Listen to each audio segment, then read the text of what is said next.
السلام علیکم ناظرین، آج ہم بات کریں گے پانی پت کی تیسری لڑائی۔ یہ جنگ افغانستان کے بادشاہ احمد شاہ ابدالی اور مرہٹوں کے سدا شو راؤ بھاؤ کے درمیان 1761 میں ہوئی۔ مرہٹے ہندو مذہب سے تعلق رکھتے تھے۔ مرہٹے جنگجو اور بہت بہادر لوگ تھے۔ نسل در نسل مغلوں کے مظالم برداشت کرنے کے بعد مرہٹے اپنی آزادی کے لیے اٹھ کھڑے ہوئے اور مغلوں کو درجنوں جنگوں میں شکست دی۔ مغل شہزادے جانشینی کی جنگیں لڑتے رہے اور مرہٹے اپنی فوجی طاقت بڑھاتے رہے، یہاں تک کہ 1755 میں دہلی تک پہنچ گئے۔ مغل بادشاہ ان کا مقابلہ کرنے سے قاصر تھے۔ 1760 تک مرہٹے پاک و ہند کے بڑے حصے کو فتح کر چکے تھے۔ ان کے سردار رنگوناتھ نے مغلوں کو شکست دے کر دہلی پر قبضہ کر لیا، پھر لاہور پر قبضہ کر کے اٹک کا علاقہ فتح کر لیا۔ انہوں نے لال قلعہ دہلی کی سونے کی چھت اتروا کر اپنے لیے سونے کے سکے بنوائے۔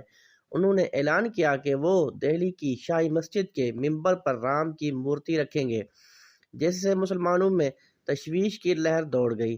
مسلمان سردار نجیب الدولہ نے احمد شاہ ابدالی کو تمام صورتحال سے آگاہ کرتے ہوئے ہندوستان پر حملے کی دعوت دی اور مالی و عسکری مدد کا یقین دلایا۔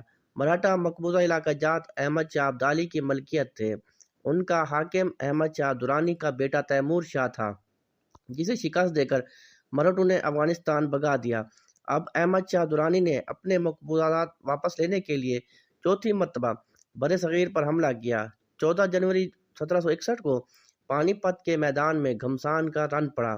یہ جنگ طلوع آفتاب سے شروع ہوئی جبکہ ظہر کے وقت تک ختم ہو گئی۔ روہیلا سپاہیوں نے بہادری کی داستان رقم کی۔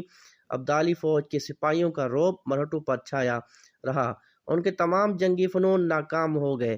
فریقین میں 1.5 لاکھ سے زائد سپاہی مارے گئے، جن میں زیادہ تعداد مرہٹوں کی تھی۔ مرہٹوں سے نفرت کا اندازہ اس امر سے لگایا جا سکتا ہے کہ جب مرہٹے شکست کھا کر بھاگے تو ان کا پیچھا کر کے انہیں مارنے والوں میں مقامی افراد کے ساتھ ساتھ عورتیں بھی شامل تھیں۔ اس جنگ میں مرہٹوں نے عبرتناک شکست حاصل کھائی۔ اس کے بعد وہ دوبارہ کبھی جنگی میدان میں فتح حاصل نہ کر سکے۔